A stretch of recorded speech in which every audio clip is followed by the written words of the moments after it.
All right, what's up, everybody? Welcome to the trenches. It's Sherdog.com. It's your man, Walker. And of course, with the bevy of technical issues, but we're back. We're trying to do something a little different with the broadcast. So shout out to the homie Matt Hunter, who's behind the boards right now, producing this episode of the trenches. And I'm joined by the jack of all trades, who's mastered them all, Mr. Ben Duffy. Ben, what's going on, my man? I'm just happy to be here, but this being the third evening this week that we've talked on camera, our wives are going to start getting after us. Yeah, we might be sparking a little jealousy in the marital bonds there with the amount of conversation we've had this week. So I guess we should just keep the conversation of mixed martial arts because I'm sure our wives don't really care too much about it anyway. I know mine doesn't. So let's go ahead and get started with a question from Frank McEgger, who says, should Subway consider Jared Cannonier as their new Jared spokesperson?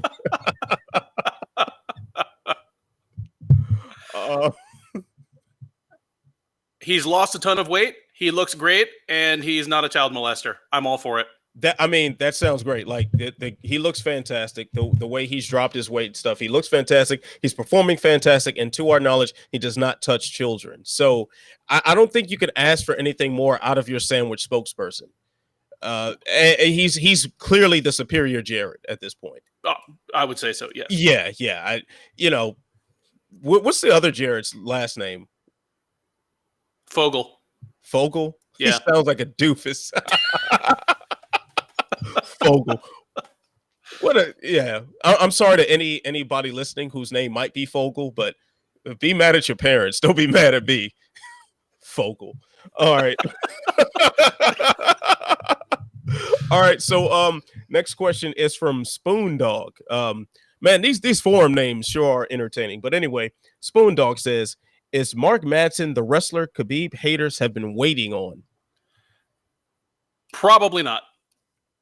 I mean, the real answer is I don't know, and neither do you. Not speaking of you, Ant, but you, whoever is watching. I don't know. You don't know. He's incredibly well-credentialed on paper, obviously. But that doesn't always translate to mixed martial arts, as we've learned. I mean, he's not the first Olympic medalist to make the move into MMA. Some of the others have done really well. Some have not done so well. Some have done well and never really leaned on their wrestling. So we don't know yet. What we do know is that he is now 9-0 in mixed martial arts, and he has yet to take on a really competent wrestler. I mean, there's nobody that he hasn't been able to just impose his will on up to this point. But Danilo Belluardo, that he just finished wiping out in like a minute last weekend, seriously might be the best MMA wrestler he's taken on. And with all due respect, the guy's Italian. Yeah, I mean, I don't think we should be putting a crown on Mark Madsen just yet. No. MMA wise, he's really untested. He's unproven, and he was given the poor Italian gentleman that you speak of. He was given him for his UFC debut for a reason. This was a guy who wasn't going to defend the takedown. This is a guy who wasn't gonna piece him up in any way, shape, or form. This is a dude that was brought in to lose, and that's what he did. That was the whole point of this whole thing, especially in front of his home country, and a co-main event on top of that for your UFC debut. It's not like Eddie Alvarez making his UFC debut on a pay-per-view main card, and he's like the biggest star outside of the UFC in the sport. Right. We're talking about totally different circumstances. A lot of us did not know who Mark Madsen was until he stepped foot in the octagon. And I really only knew because I have been our editor for our correspondent that covers Cage Warriors, for the past year and change. So I'd been almost forced to keep up with Madsen's fights. I mean, I don't even like this question. I'm not sure what they're envisioning. Are they envisioning someone that's going to go out there and take Khabib down? Or are they just talking about somebody who's going to be able to deny Khabib's takedowns and do something else to him? Because, I mean, even if Madsen, were able to shrug off Nurmagomedov's takedown attempts, is there, Nurmagomedov's a better striker than he is right now? So I don't know really if we know enough about him yet. Yeah, exactly too. And on top of that, as of right now, Mark Madsen is, as we've said before, hasn't been tested against high level mixed martial artists. Now, Khabib, for all of his wrestling, his wrestling skill, it's a game that's adapted to MMA. Now, you typically only see it necessary for a wrestler to adapt their game to MMA when they fight guys who happen to be good MMA wrestlers. Right. And Look, oh yeah, well, I was going to say his Khabib, what we call his wrestling, is really a lot more than that. It's really just an ability to stick to people and keep them in disadvantageous positions despite their best efforts. I mean, how have his real last couple of beatdowns come? It's not come from like flattening somebody out on his back like a classic wrestler does. It's having him in that leg ride against the fence with one arm around his waist and just beating the piss out of him with his free hand. And at some point it does go to the canvas, after the guy is sufficiently beat on, but he's not wrestling people in a classic like Olympic wrestler sense. no, definitely not. So we'll see his progression, and give me a few more fights before we mention this guy and Khabib Nurmagomedov in the same sentence. Like everybody is so in a rush to see somebody be able to defeat him. If it is Mark Madsen, it damn sure ain't anytime soon. So, which, hey, I mean, Madsen is like 3 years older. So it's probably never going to happen when you factor in the age. So yeah, we'll just leave that at that. I mean, Madsen would have to have a dramatic rise to even be considered in this conversation in any realistic fashion. All right, so we're going to move on to a question from 2004 account, which you gotta love the names on the forum. Who asked, was Khalil Roundtree's psyche affected by Ian Kudalaba's overly aggressive antics? Now, I'm assuming he's referring to Kudalaba screaming at him at the weigh-ins, and it looked like it kind of made him jump back. I'm guessing that's what he's talking about. So what do you think, Ben? I hesitate to try to diagnose what's inside a fighter's head. And Roundtree, I mean, he's a professional. He looked to be startled in the moment when Kudalaba screamed in his face, but I don't think he was like still scared 36 hours later.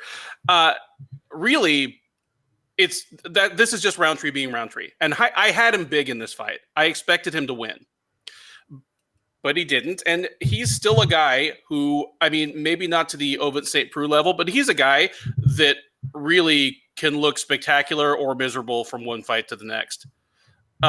Him blasting Gokhan Saki was obviously an eye-opener. Nobody expected one of the most decorated kickboxers to cross over to mixed martial arts to get knocked out in 90 seconds. His fight against Eric Anders is still it'll be my vote for Sherdog beatdown of the year, assuming, nothing surpasses it between now and the end of the year. But he's still capable of laying an egg at any moment, and that's kind of what he did in this fight. Just never seemed to get untracked. Nothing he did really worked, and Kudalaba was all over him. If that's because he got scared at the weigh-ins, then I guess that's what it is. But until I see something different from Roundtree, I'm just going to assume this is Roundtree being Roundtree. Yeah, I mean, like, I'm sure at that moment, yeah, Roundtree was a little startled by Kudalaba screaming, but this guy fights people in a cage for a living. I doubt someone screaming at him for about 0.3 seconds is going to affect him come fight time the next day. Like, he wasn't even painted green. Yeah, exactly. Like if he was painted green and you scream at somebody, green, like some raggedy purple pants, like yeah, you might have a nightmare. It might, might affect your sleep, and you might come in there sleep deprived and unable to perform at your best. But I think more so than the scream, more so than the antics at the weigh-ins, was that Roundtree kind of sucks on the ground. I think that's really the crux of this thing. The scream had nothing on Roundtree's poor takedown defense in this fight and his inability to do anything once he was on his back, his inability to defend himself or to get better positioning. Kudalaba just mauled him, and screaming at the weigh-ins or not doesn't matter. The skill set doesn't change the next day. So I too had Roundtree big in this fight. I really thought it was going to be a breakout performance for him, and I, like yourself, we were proven wrong, and yeah, Roundtree gonna Roundtree, and that's just what it is, man. All right, so and Matt, if let me know if we have any questions from the YouTube live chat, please, and feel free to jump on the mic and or the camera and go ahead and drop those in whenever you feel necessary. All right, so we got another question from Frank McEgger, who consistently drops some good questions for us. Now he asks, is it me or does Gunnar Nelson look like he is only giving 30% effort in every fight? It's not just you. He does look that way. Having said that, I that doesn't mean that I think that he actually is giving only 30% effort in every fight. I hesitate to traffic in ethnic cliches, but he has that certain just kind of Scandinavian, I know he's from Iceland, but that laid back Stoicism, yeah. vibe. Yeah, he's got a very just kind of laid back and tranquil vibe. I mean, whether he's on the mic or he's in the cage, winning or losing. And his fight style lends itself to looking very relaxed. I mean, he's a karate stylist on the feet. So, I mean, he's got a little of the Machida thing where he's, making fluid motions. He doesn't look hurried. He's not bouncing around and looking crazy. So yeah, he looks like he's going like at 1/3 speed. I don't think that's what's actually happening. Like I would never accuse him of like not trying, or lacking urgency. It's just how he looks when he fights. Yeah, I mean, if there's any welterweight in the UFC that gives 30%, it's Kamaru Usman. Let's get this straight here. He has it locked on the 30% effort. But Gunnar Nelson just looks like that. I mean, Fedor looked like that. I don't think we'd ever argue that Fedor was giving half effort because he looked very stoic. And of course, my Kamaru Usman joke was a joke. Like you know, he only said his 30% thing because he was injured, or he said he was injured before a fight or whatever. But you get the point. Like the look on someone's face does not dictate how much effort they put in necessarily. I mean, I think maybe if we're talking about a guy like Gegard Mousasi, that might be a different answer. Gegard Mousasi tends to come in very stoic, and sometimes he just looks flat. Now that wasn't the case this weekend. No. Where he beat Machida, but and Gegard even told me that himself. The night he lost to Machida, yeah, he looked like he might actually have taken a nap between rounds. Like the urgency didn't seem to be there. Right. So I think we were talking about Gegard. You can have this sort of conversation, but let's keep in mind, even for a sport of outlandish personalities, Gegard is an outlier. He's a far outlier. I mean, if you don't believe this at all, check out the live stream of the post-fight press conference and how he held court for about 20 minutes of just spewing one-liners. Like, Gegard is not a normal guy.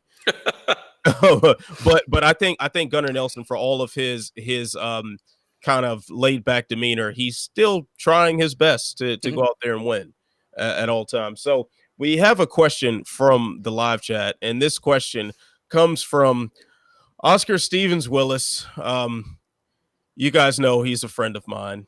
Sometimes I question myself. I need to get better friends, but he says, how come when Bruce Wayne dropped the nuke outside Gotham into the sea, the explosion didn't cause a tidal wave that destroyed the city and drowned the inhabitants? This is far more advanced scientifically than I would expect a question from my buddy Oscar. I'll have to say it's bad writing. Bad writing, man. That's how this happened. Ben, what's your take on The Dark Knight Returns? I mean, my response would be, so is DC making movies? This is when they used to make good movies. I don't remember that at all. You don't remember the end of the Nolan trilogy? No. Where Batman has the nuke and flies out and outside of Gotham and blows up? You don't remember that? You're losing me hard here. Oh my God, you haven't seen the third Nolan Batman movie? It might be the only thing keeping me from being a Christopher Nolan completist. Gee, oh my God. Well, it looks like not only do I need better friends, I need better co-hosts. Oh my God, you haven't seen the Batman trilogy. Jesus, Ben, I'm so disappointed with Oh you right man, now. I'm more disappointed I in was. you for not seeing this movie than I am for Oscar asking this question. I'm not an upgrade from Burgos, am I? Well, At least Burgos, Burgos can talk to you about these movies. well, you know about the comic book stuff, yeah, but damn it, Ben. Oh my God, we got to have a talk off air. And yes, Oscar, when I see you, I'm going to punch you in your chest. So, next question is from Fire Kid WS, who asks, "How would Patricio Pitbull do in the UFC?" Oh, I've got an answer on this one. Oh yeah, I know you do. I think he'd do well. I look at the top 10, like the Sherdog top 10, the top 10 that matters, and I'm looking at him versus Korean Zombie, Yair, Zabit Magomed Sharipov. I think there are 4 or 5 guys in the Sherdog top 10 that I would give him at least a real live chance of beating, and some that I would outright favor him against. And right now, he is sitting just outside the top 10 at number 11, although that that might change after our latest panel discussion. But the thing about Patricio Pitbull is, I think he is better than we have him ranked. But ultimately, rankings aren't about how good I think he would do against fighter X, Y, or Z. They should be based on who he's beaten and how, and who he's lost to and how. And based on that, based on the competition he takes on, it's hard to push him past some of these UFC guys that are fighting, a more proven level of competition, fight in and fight out. Like, if you just ask me, in my opinion, who the 10 best featherweights in the world are, I'd probably place him around 5. But if you ask me who the 10 most accomplished featherweights in the world are, I'd place him around 10. This Grand Prix that they're doing right now can do a lot towards changing that, because he's going to be fighting good fighters who have recently proven themselves against other good fighters. Very interested to see if he and AJ McKee meet at some point, how that goes.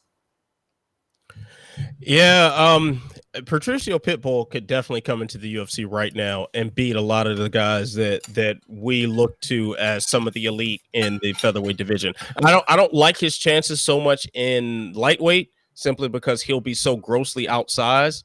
Patricio is not that big of a featherweight even. So for him to be able to win the Bellator lightweight title against Michael Chandler, who's quite the big guy from a muscular standpoint, that's pretty impressive. And I don't think that's a result he'd be able to duplicate against a lot of the guys at lightweight. So I look at a Kevin Lee. I think he'd be too big. Khabib, I think, would be too big and too skilled. Look at a Cerrone. You look at Gregor Gillespie even. I don't really see Patricio doing very well at lightweight. No, but featherweight, on the other hand, might be interesting.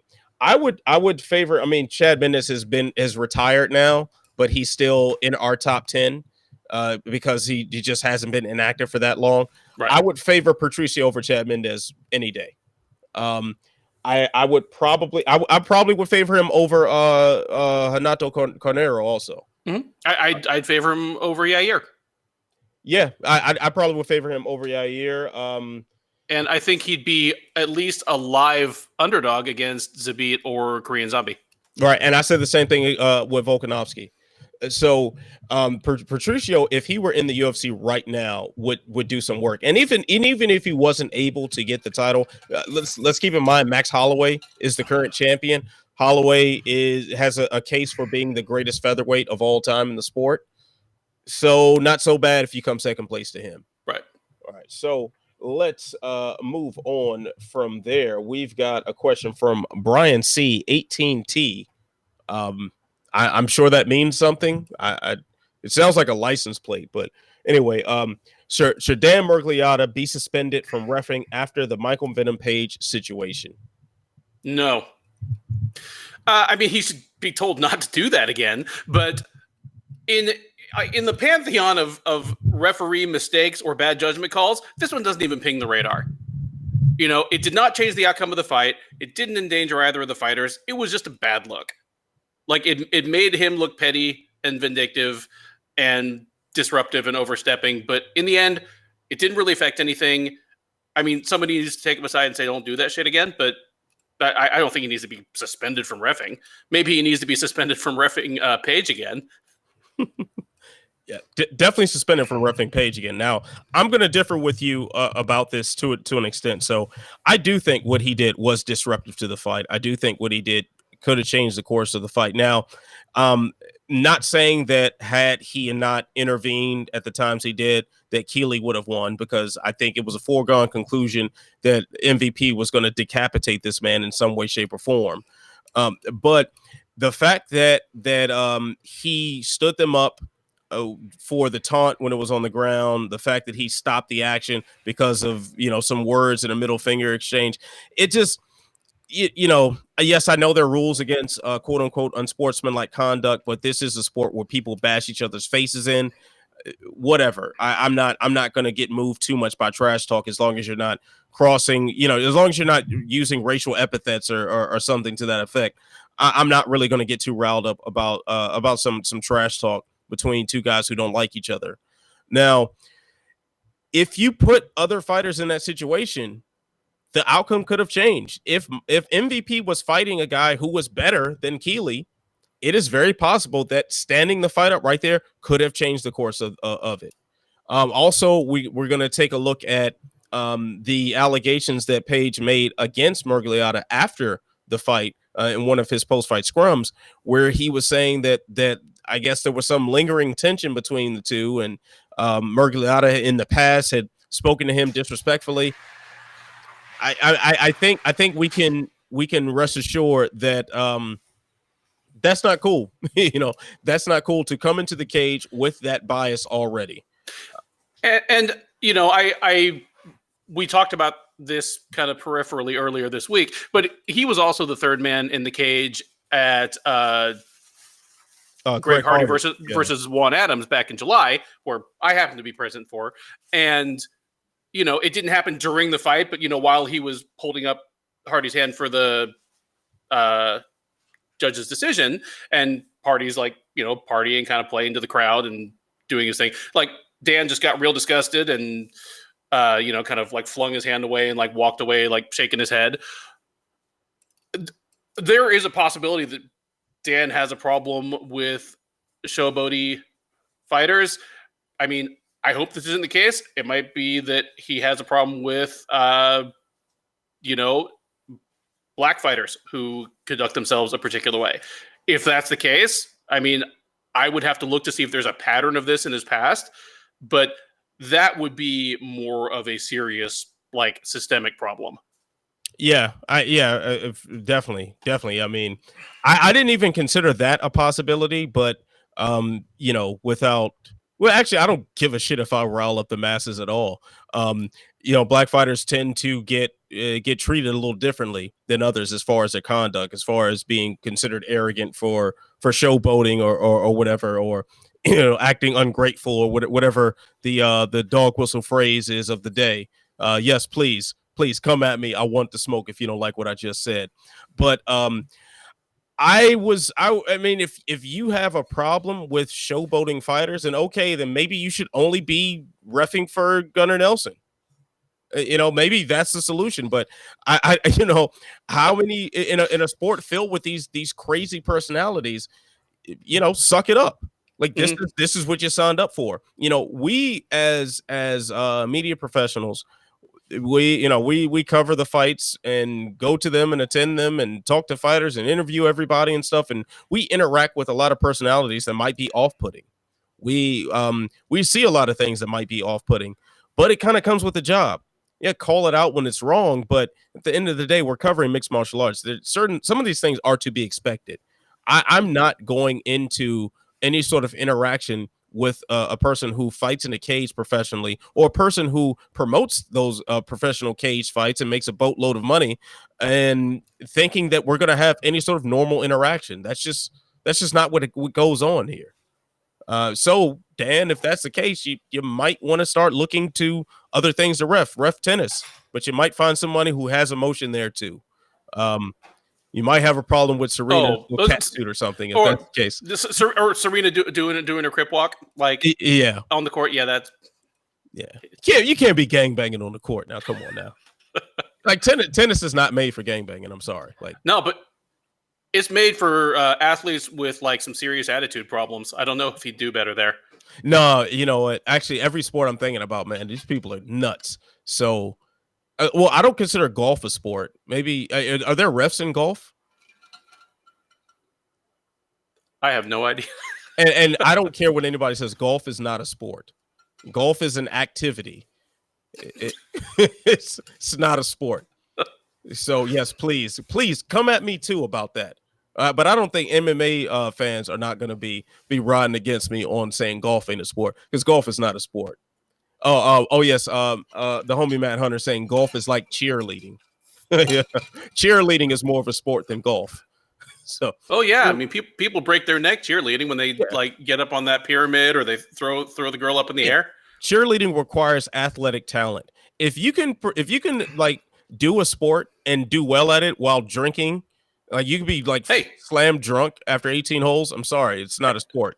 Hey, UFC top 10 middleweight Derek Brunson comes from a cheerleading background. Like it is an established component art of no holds barred fighting. You know that Brunson was a cheerleader in high school, right? I did not know that. Now you do. Oh well, I mean, so I'm guessing Derek Brunson as a cheerleader was the guy who joined the cheerleading squad to get at all the girls. I assume that's what it is, and I assume that he was not the guy at the top of the pyramid. No, definitely not. He wasn't at the top of the pyramid. I'll tell you what, he's at the bottom of the pyramid. And he was looking up. That's what he was doing. Okay. You go, Derek. Yeah, and he doesn't strike me as a guy with a lot of school spirit either. So Brunson was clearly in it trying to get at the girls. I applaud you, Derek. I applaud you. That was a move that I casually considered at one point in high school. But hey, I just didn't. So, all right. We're gonna move on from whatever the hell we were just talking about. This question comes from Deadwing88. Another interesting name there. It says BJ Penn is officially released from his UFC contract. ... Is he bare knuckle bound? Why are we speaking this evil into the universe? But probably right. BJ Penn probably is going to sign with Bare Knuckle FC. Shut your whore mouth. He probably is. Like no. I mean, they just signed Vanderlei Silva, who Bellator will not let fight anymore. No, I mean, one championship will make a play for him. They at least, currently still have apparently deep pockets. So they'll make the play. They of all people go in the opposite direction and play up the part that he's half Korean, and he's got a huge recognizable name. But the fact that Bellator can say sign with us and we'll put you in the cage in Hawaii is going to be irresistible to him. Yeah, he would fight in Hawaii for free. Yeah, he already is. So shut it down. He's already. Show's over. All we have to do is like just put a Bellator sign over the bar, and there it is. BJ Penn in the main event. And there's no way that one championship would even consider signing BJ Penn, because his behavior outside of the cage does not represent the ethics of martial arts, and you know how they're all about ethics. Matt is suggesting BJ Penn versus Machida 2 in Bellator. I mean, something that they could do is Ryzen could sign him and have Penn versus Takanori Gomi 2, which would be depressing. For the wash title of the year, like that would be really. I'd favor Gomi now, and I don't think I didn't think I would ever say that. Can I run back? Can I take back what I said about it not being a sport if you can do it when you're drunk? If Takanori Gomi fights BJ Penn, is it okay if I run that statement back? Yep. Because it seems a little outdated already. Now I could see Bellator putting BJ Penn in against Aaron Pico, something like that, where Pico it would be the perfect fight in their eyes to build him back up, and Pico just smokes him, just annihilates him, and then all of a sudden everything's good with Aaron Pico. Sounds plausible to me. It sounds plausible. And you're right about the one championship thing, like where BJ doesn't represent, their honor and martial spirit. Like to get into one, there's like a bar, and that bar is Shinya Aoki, and it says, you must be this honorable to ride. Right. Now, if BJ Penn had broken the arm of one of his bar fight buddies and then gave the finger, one is signing him right away. I mean, that is honor, that's integrity, that is martial arts. So Chatri, you better hit him up on the speed dial, man. So now we got a follow-up question from Acolyte 1022, which I guess we're kind of following up anyway. We already kind of covered it. One FC or Bellator, both have their attractions. Yeah, it's probably, I would say out of those two, it probably would be Bellator, and they are planning that Hawaii card. ONE FC actually is attempting to do some stuff in Hawaii, from what I understand. They did have a media day over there about 3-4 weeks ago, something like that, and they hosted some sort of press conferences where I don't know what actually happened there, but one based in Asia, Hawaii being a good midpoint between the mainland U.S. and Asia, it makes sense that they would try to go there, but Bellator is already doing it. Bellator's got the bigger name, despite the 17 trillion people that watch ONE. So they probably can afford to pay BJ Penn what would lure him out of. Actually, he's not even really retired. He was going to fight Nick Lentz, for crying out loud. So whatever. What the hell are we doing? Bucky O'Hara's got the next question. He says, "Whose side are you taking in the Frank Lester versus John Jones situation, and why?" Just to kind of catch anybody up who doesn't know what this question is about, within the last 2 days, Frank Lester, former, I guess now, coach at Jackson Wink MMA, came out and said that John Jones and Mike Winklejohn stiffed him for $13,000 that they owed him for his camp for his last fight. Came out and, lengthy Instagram post with a bunch of personal, kind of attacks and saying, if I ever see you again, it's John, it's on site, which I don't think you want John Jones. Frank Lester is a fighter, or a former fighter himself, but if you're talking about swinging on John Jones, that doesn't necessarily help you. Not many people have done that successfully. And Jones replied, saying, denying all the allegations, denying that he owes him any money, taking a little bit of a personal dig, saying he was fired from Jones's team during fight week for drug problems. No idea whether that's true or not. Which means he wasn't sharing it with John. And just saying, leave me alone or see me in court, and I've called the cops because John Jones. The brother that calls the cops. But whose side do I take? I take nobody's side. Like, it's ugly and unfortunate, all of the personal tea that has come gushing out of Jackson Wink MMA in the last year to year and a half. And I don't thrive on that stuff. I don't, I like this sport for the personalities, and I enjoy banter and trash talk and weird characters, but personal shit being laundered out, I don't care as much about, and doesn't really get me excited. And certainly in this case, I don't know whose side to fall on. It seems implausible that Jones would just leave a guy holding the bag for $13,000. Of all the things that he is rightly criticized for and all the scrutiny he is under, that is something we've never heard about him. So it seems odd. And he's doesn't appear to be hurting for cash. So I find it hard to believe that he would do something for this relatively low amount of money to him. That's just the sniff test. Yeah, I'm really not sure what to think about this because it is very difficult to ignore some of the issues that have come out of Jackson Wink as of late. Donald Cerrone, Diego Sanchez, in particular, and this ironically after they kind of feuded about Cerrone leaving the camp. Diego leaves the camp as well and deciding he wasn't getting enough personal attention, and Cerrone frustrated with Mike Winklejohn, and so there is an established history. I mean, we could even go back to Rashad Evans, his departure from the camp, of certain issues as far as loyalty is concerned in the eyes of some of the fighters.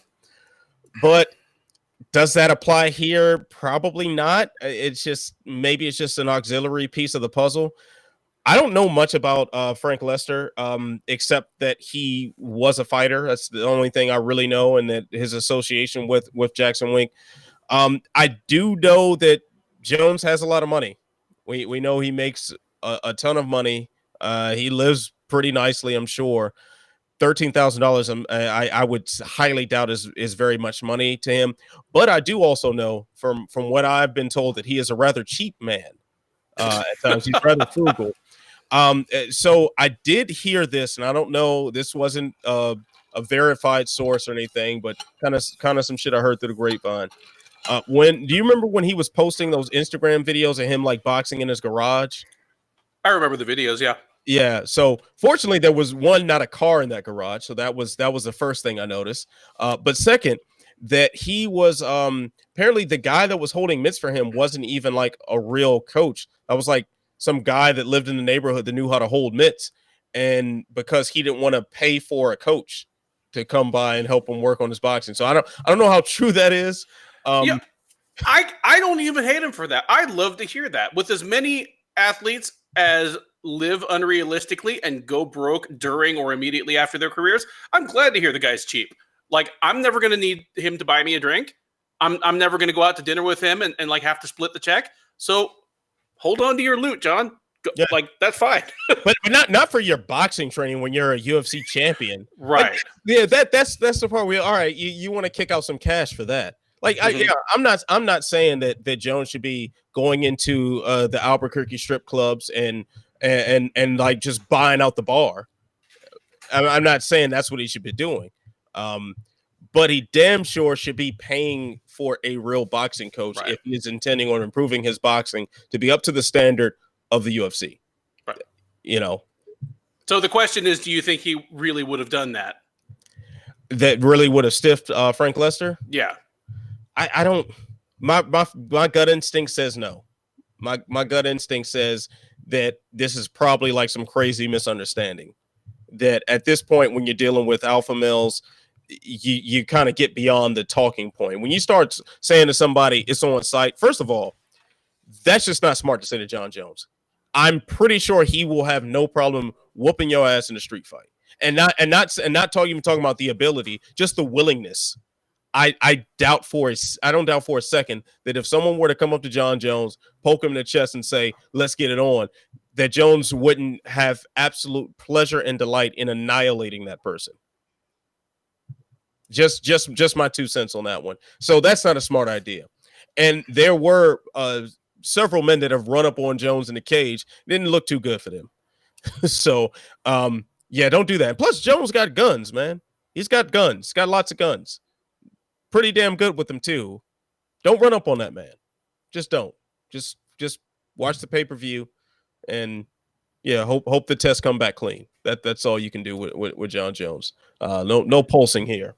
All right, so let's move on from that. We got a little nugget here in the chat from the homie Matt Hunter, who says the guy that ran from the law after a hit and run is probably not super trustworthy. He ran back for his cash and his weed pipe, so it's all good. All right, now next question is from no username here. Jesus Christ, where do these people come up with these names? No username here says, is Robert Whittaker a likable fighter? I can't think of any reason why people dislike him. Is this a thing? Do people not like Robert Whittaker? I've seen a few. You know, I frequent the Sherdog forums from time to time, and certainly I spend a good amount of time in the MMA Twitter space. There are people who don't like him. He seems likable to me. I have never interacted with him directly, never had a personal conversation with him, never even been in the same room as Robert Whittaker. So all I have to go on is his public conduct, and he seems about as likable as they come. I mean, almost no matter what you value, because I find some fighters likable that other people might not. You know, I find Tyron Woodley perfectly likable. He's, one of the most polarizing people in the sport. Robert Whittaker checks a lot of the boxes for likable. He's to all appearances, a devoted family man, upstanding citizen, no kind of shit talker, just kind of a respectful guy who's there to do business. He's George St. Pierre with a different accent. So yeah, I find him perfectly likable. I can't think of any reason why people would dislike him, but ultimately I'm not here for the likable. John Jones that we've just finished talking about is a prickly person with the press. He can be a prickly person with fans. He's certainly prickly with other fighters. I don't think most people would instantly classify him as likable, but I don't care. I just want to see him fight. Yeah. I'll echo the sentiments of Matt in the chat here, saying he's blander than GSP, likable, but not someone to get you really hyped. I think that kind of sums it up. Like, he's not the guy that's going to get you fired up to. But that's the funny thing. Yeah, and I get more fired up. I get more fired up for the next Robert Whittaker fight than almost any other fighter. Maybe that just speaks to what I value and what I'm here for. But I remember commenting to before the second Romero fight late last year. I was in the Sherdog editorial Slack chat, and I was just saying to our editor-in-chief, Mike Fridley, I was like, I don't really consider myself a fan of any particular fighter anymore, but I am completely electrified to see Robert Whittaker fight. I don't feel this way very often about a fighter, and I do about Robert Whittaker. So he gets me hyped. Yeah, but that's because we're talking about the fight itself. We're talking about the actual combat in the cage. So when it comes to a thing about personality, he doesn't really show you anything to dislike. And the thing is, some people value the outlandish personalities and the brashness and whatnot. We're just not those guys. Like, it's cool when it's there, but it's not necessary. And my GSP comparison was actually not quite right, because GSP is intentionally, consciously buttoned up. Like, he actually is kind of an oddball dude. Mm-hmm. Like when he listed like dinosaurs as one of the 3 things that gets him most excited. Yeah, that's a weird cat. That's like what you would expect. Nerd. He's a straight up nerd. Yeah. Well, that's what you would expect to hear from a fighter who's a nerd and a stoner. Man, dinosaurs are so cool. But he, at least when he's in his suit on the podium for the UFC, incredibly buttoned up. That's not Whittaker. I think Whittaker is just that straightforward and bland of a dude. But I just don't care. Yeah, it doesn't matter. When you're that good, it really doesn't matter. But so I got a question for you, Ben. So tell me, who's the most likable fighter you've interacted with? Oh, interacted with personally? I'm not gonna give DAP and out any of the local guys that I hang with. Sorry. But Phil Davis was incredibly nice to deal with.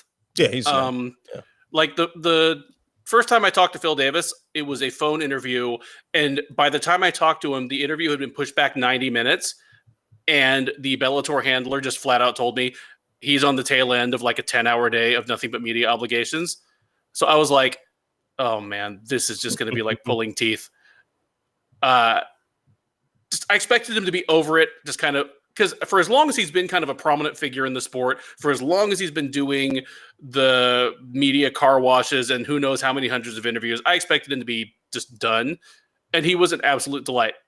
He was in his full, Mr. Wonderful thing, not in the sense of being switched on, but just engaged. He was there. He gave like really some kind of thoughtful and surprising answers to the questions I had, and like laughed a lot. And he was a delight. Like he seems like he'd be a cool cat to hang out with. Yeah, I definitely agree with Phil Davis is a nice guy. I interviewed him one time in person, and he seems like a real good dude. I'll echo your sentiments about Tyron Woodley. Has some good interactions with him. Daniel Cormier, another one that stands out.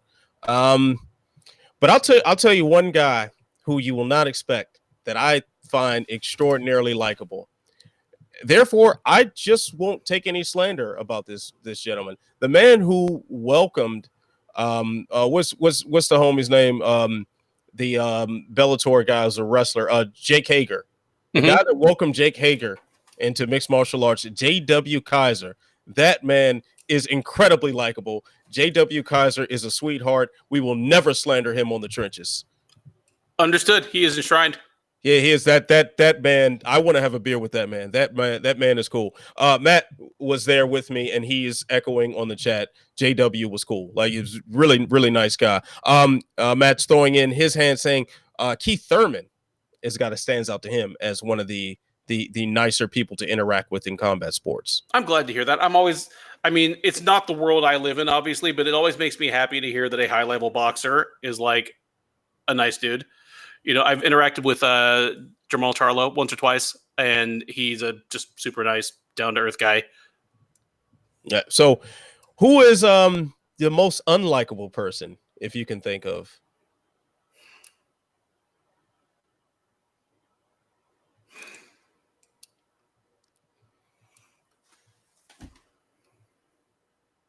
I'm stumped, and it's not out of even reluctance to put my neck out there, because if I could think of someone right now, I would like flame the shit out of him. But I seriously can't. Like, dude, I interviewed Dylan Dennis, and he was the nicest guy and surprisingly humble. Like, I don't have anything to throw, or I would. You see, you know what? I was surprised with what's his name? Bellator guy just fought this past weekend. AJ Agazarian. Agazarm?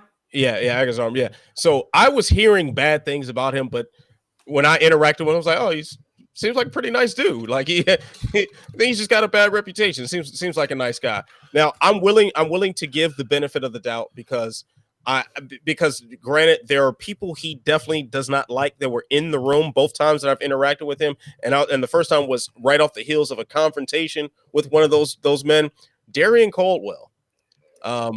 Just man, he just seemed like a real pissed off dude. But yeah, Darren Caldwell, man, it was right after he was about to fight or trying to fight Patricio Pitbull in a media room at a steakhouse in LA. and yeah, and it was like the energy just seemed off. But I'll give him the benefit of the doubt and say that was because of the past confrontation. Matt, just to bring to your attention, we've got a couple of questions that have cropped up in the side chat here. One from Cole Shelton, if you know who that is. Judas, yeah. And a bonus question from Frank McEgger. Oh, that's what's up. All right, so yeah. All right, scroll to Cole Shelton's question. The Judas of Sherdog himself. He says, swing or miss, GSP versus Khabib happens by the end of 2020. And if it's a swing, what weight class? I'm gonna cautiously swing on this. Like the UFC will make this, if it's at all possible. They will pay GSP an exorbitant amount of money to do it. If it's gonna happen, I think it happens at 170. I think it happens at 170. Not even like a 165 catch weight. I think it happens at 170 if it happens. And I think it's actually fairly likely. You know, the window of time is closing on this. Despite his willingness and ability to walk away from the sport for years at a time because he is financially independent, GSP loves fighting and loves competing. And this would be a huge, it'd be a huge feather in his cap. And Khabib clearly wants it. And being as he is, I'm sure he wants the payday, but he also wants the prestige. He wants that scalp. So, do you think it happens in lieu of a Tony Ferguson title fight? No, I think the Tony Ferguson title fight happens before then. Okay, but you see Khabib beating Tony and then fighting GSP. I could see Khabib fighting GSP either way, because GSP would not come back for a Tony Ferguson fight. No, definitely not. Definitely. So, but then again, maybe if he beat up Khabib real bad, maybe if he like ran through Khabib, you think GSP would get off the couch for that one? no, I think that would make GSP less likely to take it. This is a man who called his shot and came out and fought Michael Bisping for the middleweight title. Do you think he would have done that if like Yoel Romero was the champ? Yeah, you got a point there. And I don't think he wanted to smoke Robert Whittaker. Ironically, since Whittaker did used to make 170, people are talking about GSP looking skinny. That has been pointed out this week. Some people that have seen GSP in public recently saying he's looking surprisingly slimmed down. Yeah, he did. He did look kind of skinny like in that picture. You're gonna, be like Batroc the Diet Leaper. That was just for you. See, how do you have that reference down, but you haven't seen Dark Knight Returns? I'm old school as shit. If you want to talk to me about Marvel comics from the 70s through the early 90s, I'm your Huckleberry. Okay. If you want to talk to me about like a Batman movie where it's like so dark that like I'm like, what the hell is going on? I might not be. So we'll have to have this discussion off air because otherwise it'll get down quite a rabbit hole. I would actually suggest for good comic book / MMA talk, Jose Youngs. He is quite the comic book nerd. If you ever mention any sort of comic book around him, he goes down a rabbit hole, man. It's nuts. But he actually doesn't watch comic book movies, so don't trust anything he says about that because he hasn't seen anything. So yeah. So that's just another rabbit hole we're going down. But anyway, Matt saying 1.5 million buys easy for GSP versus Khabib. I don't have a good handle on pay-per-view buys in the ESPN era. So I couldn't comment on the specific number, but I would say it settles in as one of the 10 most profitable pay-per-view events the UFC has done. Yeah, like in the previous era of pay-per-view, yeah, that's 1.5 million right there. Right, but I don't know if the UFC can do 1.5 million now. That's what I'm saying. Like maybe their new ceiling is 800,000 because you have to have ESPN Plus even to buy the thing. Yeah, I know what ESPN Plus has. I think over 2 million subscribers now, if I'm not mistaken. I know Matt has that number on standby because he's quoted that number to me multiple times. I want to say it's somewhere around 2 million subscribers. So which is great, but not all of them are going to order. I'm still in my first year. Yeah. So when that lapses for me and the whole generation that signed on for that, I'm obviously going to re-up, but how many of them are? Yeah, that's a good point. Are you did you get the year plan or the monthly plan? I got the year. Okay, yeah, I got the year too. Yeah, so I might get the monthly next time. Depends on what the bank account is looking at the moment. Happen to have a few extra dollars at the time that rolled around. All right, so let's see. Matt is saying here, UFC revenue for the second quarter this year was 700 million. 2014's revenue was under 500 million. ESPN pay-per-view era is working. Right. And that's what I'm saying. It's working in terms of revenue. I'm just not, I don't think we can take out the same yardstick of number of buys. Yeah, exactly. Because the UFC revenue now comes from ESPN irrespective of the actual number of buys. They get a certain minimum. Like for the licensing fee or something. Yeah. And what's that like equivalent to 350,000 buys or something? Is the figure? I forget the basement number, but it was something like that. So yeah. All right. So what was there was another question on the chat here. I can't find it anymore. Can you scroll up and find that? Yes. Is there any fight? Frank McEdgar, friend of the show, number one fan. Is there any fighter that provides more action in the UFC cage than Tony Ferguson? Yoel Romero, maybe? See, like, this is where you'll go Romero, I'll go Gaethje, but there's no wrong answer here. Like, yeah. Ferguson is certainly up there. Holloway is another name you could throw in there. Yes. And the thing is, Holloway is kind of in the same mold as Gaethje, where he provides action, but it's of a predictable variety. You know what Justin Gaethje is going to do when that cage door shuts. Same as with Max Holloway. Romero and Ferguson both bring more of an unpredictable, any crazy thing might happen at any moment feel to the cage to me. Yeah, it's like more of a feeling of anticipation. Mm-hmm. Even with now, Gaethje doesn't really have lulls of inactivity, but when Romero, because when Romero is tired and he's just kind of huffing and puffing and just one shotting here and there, it's like you're still kind of like it's clenched up and tense because at any moment he could just go into a flying knee and just You're looking for the flying knee for sure. And with Gaethje, you know exactly what's going to happen. He's going to throw his basic combinations. He's going to punctuate it with just a completely disgusting leg kick and rinse and repeat. But he's marching forward and he's forcing the action. Very, very true. So, all right. Now let's move on to UFC 243. Who you got? Now, Tai Tuivasa fighting Sergey Spivak. Tuivasa is a -390 favorite. Ben, who you got? He is a -390 favorite, as he should be. Sergey Spivak he has not shown that he's on this level. I mean, Tuivasa is still a work in progress. He does not have a super complete skill set. But he should destroy Spivak. He should knock him out, like either knock him out standing or stun him standing and jump on him and just beat him senseless. I would not touch the underdog bet on that one. Yeah, me either. Tuivasa should have his way with Spivak. It's just this is a showcase fight. We know what we're getting here. Spivak is probably not going to make it out of this cage conscious. I would be highly surprised if Tuivasa doesn't get the finish in this one. All right, now Iaquinta versus Dan Hooker in the co-main event. Hooker is a -185 favorite. And that's, I mean, I have Hooker in this fight, but I was hoping to kind of come into this one and find them like at or near a pick'em and kind of like sneakily throw some money Hooker's way because I do favor him in this one. I think he's looked better against generally better competition, leaving aside like the short notice Iaquinta Khabib fight. I've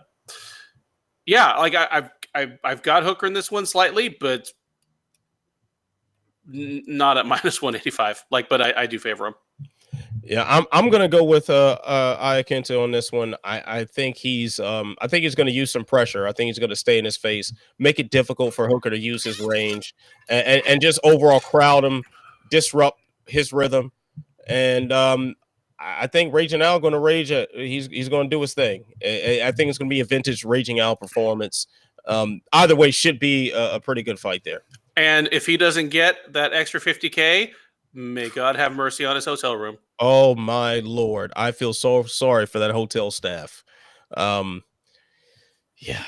have to bolt down the chairs and stuff so he doesn't toss them through the window. Now, Robert Whittaker, Israel Adesanya. Ben, who you got? I've got Whittaker. I'm rabidly excited to see this fight. On paper, it is the most compelling championship fight, most compelling UFC main event of the year. And unlike a lot of really promising fights, I don't see many ways this one won't deliver. Even if it turns into more of a chess match than a barn burner, I expect to be on the edge of my seat the whole time. I do favor Whittaker. It's weird for me to say this, but I think people are sleeping on his striking. I see so many people just automatically assuming that Adesanya is going to have the advantage on the feet, and I'm not sure that that's necessarily the case. I think it's certainly true that Whittaker should have the advantage on the ground and in terms of physical strength and technique if and when they clinch up. I tweeted this morning, and a couple of people immediately dismissed my opinion, including our producer, Matt. But I rewatched Whittaker versus Romero 2 yesterday. And I am not normally the type to put a lot of stock into these unquantifiable, intangible things like heart and grit and want to. But After watching both Romero fights, and especially the second one, I know how Robert Whittaker responds to being put through hell. I'm not sure I know that about Adesanya. Israel Adesanya's hardest fight so far, by far, was the Gastelum fight, and he was definitely pushed in that fight. But at no point during the Adesanya versus Gastelum fight did I find myself going, holy hell, how are these guys even still standing? Oh, I had a few moments like that in that fight. Okay, then maybe I need to rewatch that one too, because to me, I remember a dynamite fight, and I remember swings of momentum back and forth and moments where I thought each guy was going to finish the fight.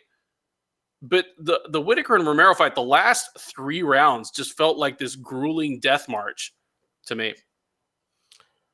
I really thought that Adesanya and Gastelum fight, that's on my list of all-time great title fights. I thought that was fantastic.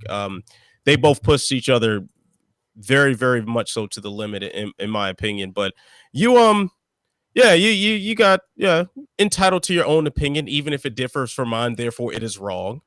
But I do agree with you about Robert Whittaker winning this fight. I think Whittaker is going to win this fight, and I'm going to get back to something you said about people assuming that Adesanya has the striking advantage. I think if this were a pure kickboxing match, Adesanya would do damage on Whittaker. I don't think Whittaker would be able to handle Adesanya in a pure kickboxing match, but that's not what we're going to see. We're going to see a mixed martial arts contest. So not only does Whittaker have elite level striking, Adesanya obviously has elite level striking himself, but that elite level striking will be mixed with a sneaky, underrated ground game, a very sneaky and underrated wrestling game that when you combine the two, you might have some issues.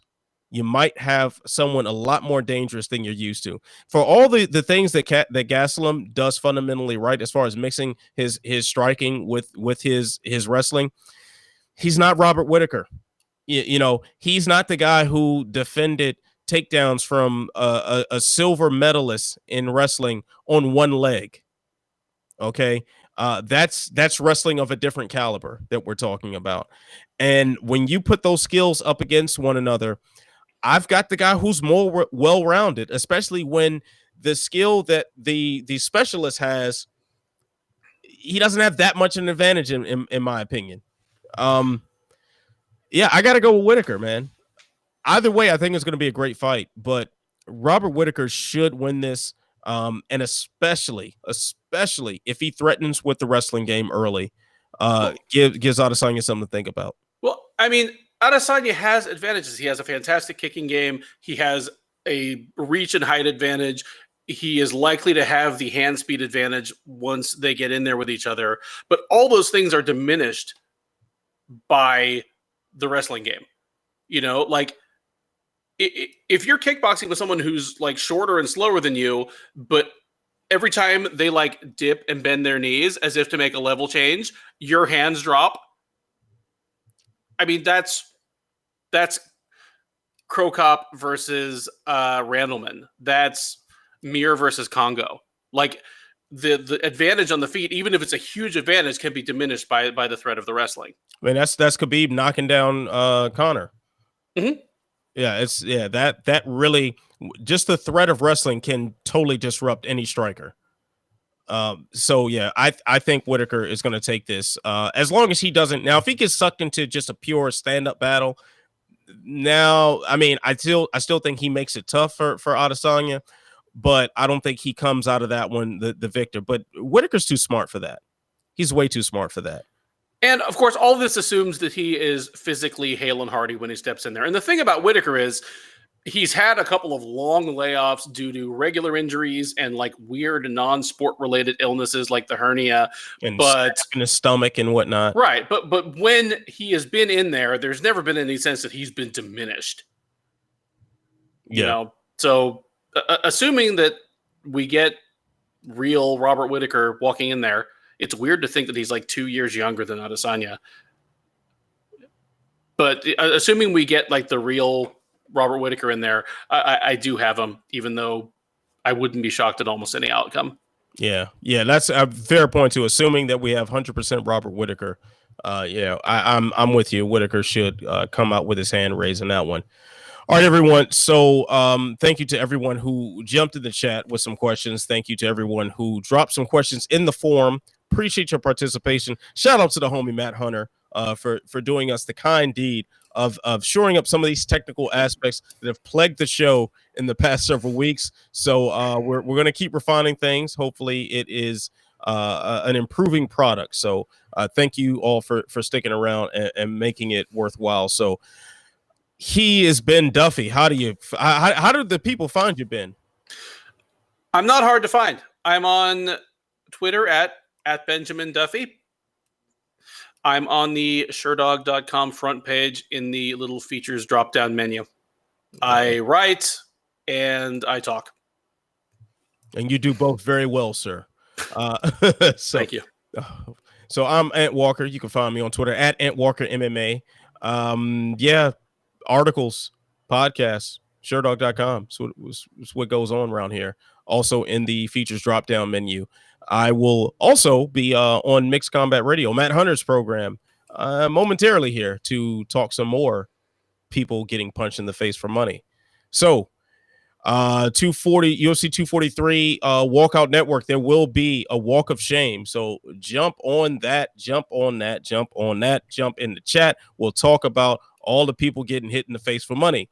So he's Ben Duffy. I'm Ant Walker. You know what you got to do. You got to stay beautiful. You got to stay positive. And most of all, you got to stay sexy. I will see you when I see you.